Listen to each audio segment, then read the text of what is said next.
Kiboy atau Naomi? Kiboy. Tegas banget, kenapa nih? Karena emang suka aja ya mas, dari dia MS-nya tuh bagus banget. Sans atau Clay? Sans. Kyrie atau Versik? Kyrie. Boots atau Banana? Banana. Cewek atau Skylar? Skylar. Kiboy atau Naomi? Kiboy. Sans atau Clay? Sans lah, Sans. Kyrie atau Versik? Kyrie. Kenapa? Nggak ada apa-apanya Persik. Udah Kyrie. Boots atau Banana? Boots lah, Boots. Cewek atau Skylar? Skylar. Kiboy atau Naomi? Kiboy. Sans atau Clay? Sans. Kyrie atau Versik?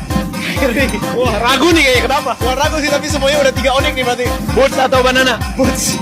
Cewek atau Skylar? Skylar. Kenapa nih RRQ?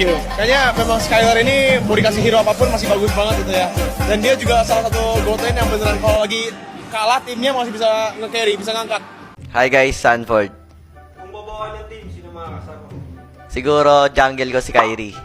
Tapos Phosphor si Pew.